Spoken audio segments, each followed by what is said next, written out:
They boarded quietly, with first-class tickets and a birthday gift for their grandmother. A soft buzz filled the terminal, with families reuniting, business travelers tapping away at phones, and announcements echoing across the concourse. Amid it all, two siblings moved with quiet focus. Elijah Carter, 17, tall and composed, walked slightly ahead of his sister, Maya, 13, whose arms wrapped protectively around a gold-wrapped box with a white ribbon. It wasn't just a present, it was tradition. Every year, their grandmother's birthday gift was hand-delivered, and this year they were making the trip themselves. Elijah wore a charcoal blazer over a simple white tee, jeans pressed, and sneakers spotless. Maya, in a sky-blue blouse and black slacks, kept her long braids tied neatly with a white bow. Both carried themselves with quiet poise. When Group 1 was called, they stepped forward. The gate agent smiled, scanned their tickets, and with a nod said, "Enjoy your flight." No one questioned them. No one doubted their place. The first-class cabin was serene leather seats, warm lights, the faint scent of coffee and citrus-scented sanitizer in the air. Elijah guided Maya to row 2. She stowed the gift beneath her seat with the same care one gives a sleeping baby. Elijah settled by the window, watching the slow choreography of baggage carts on the tarmac.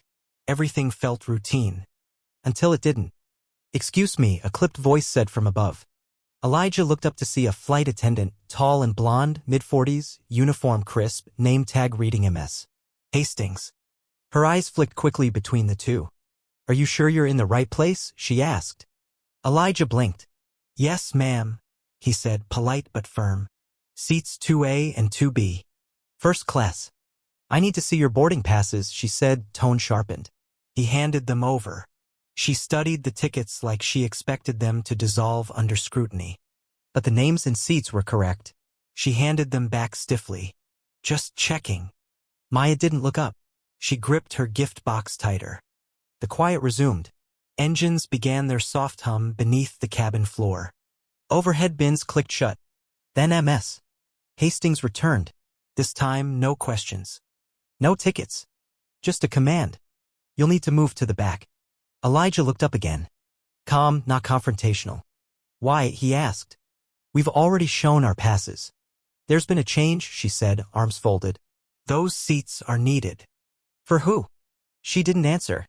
Maya turned toward her brother. "We didn't do anything wrong," she whispered.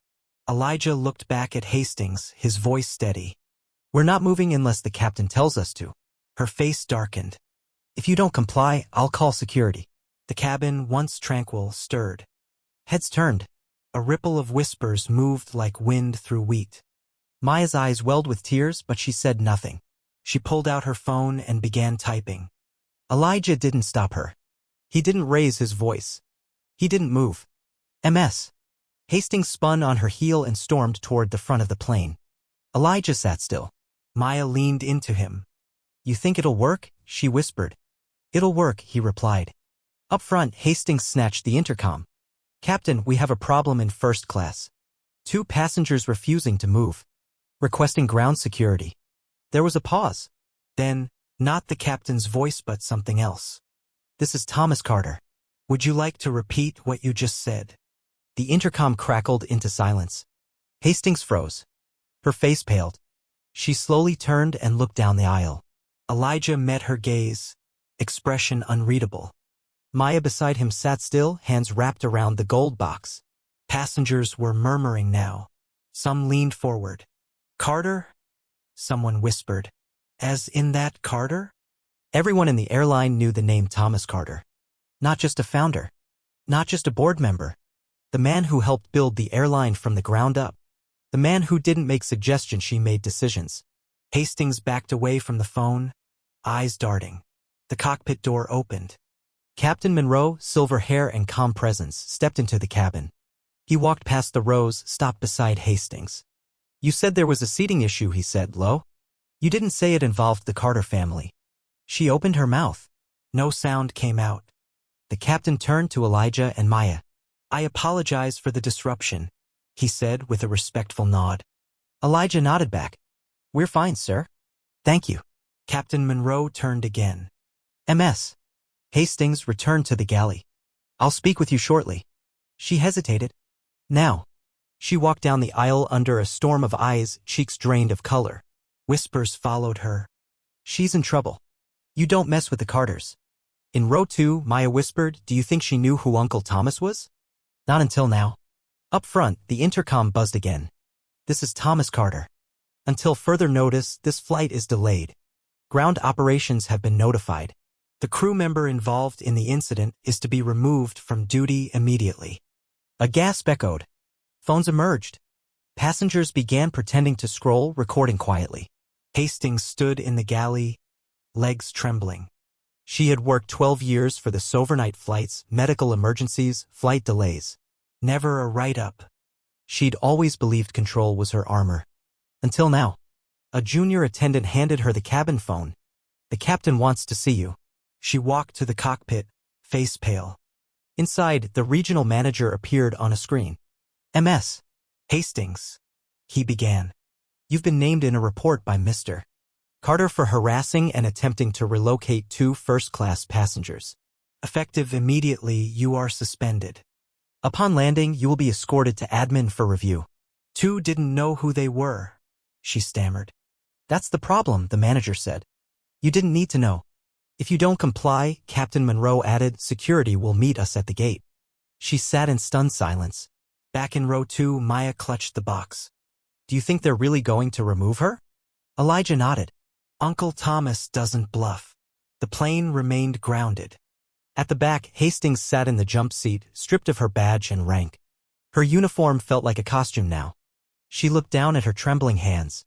She thought she had control. She was wrong.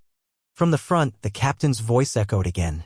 Cabin crew, prepare for takeoff. As the plane rose, Hastings felt the seat rattle beneath her, but it no longer belonged to her world. She wasn't crew anymore. Just a passenger in freefall. Passengers watched Maya and Elijah, now not with suspicion but with quiet admiration. Mid-flight, a junior attendant named Claire approached them with water and a whisper. Mr. Carter says he's meeting you at the gate. Maya blinked. Why? Claire hesitated. Because this isn't just about you. It's about everyone. The descent was smooth. But for Hastings, it felt like a nosedive. At the gate, through the window, she saw them, corporate suits, security officers, and Thomas Carter. The cabin was silent as passengers disembarked, but many lingered, watching her. Finally, she rose. Each step down the aisle stretched painfully. She passed Maya. Maya didn't flinch, didn't blink, didn't speak. That silence was heavier than judgment. At the front, Carter stood. MS. Hastings, he said, tone like ice. No excuses. He nodded to security. Escort her to administration. And just like that, she was gone. The door closed behind her, but the story didn't end. In a quiet conference room, Thomas Carter met with Maya and Elijah. You didn't shout. You didn't resist. You just said no. Elijah shrugged. Wouldn't have helped? No, Carter said. But what you did helped more. Will she be fired? Maya asked. She already has been, he said gently. Not because of who you are, but because of what she did in public. Maya looked down. I didn't want to ruin her life.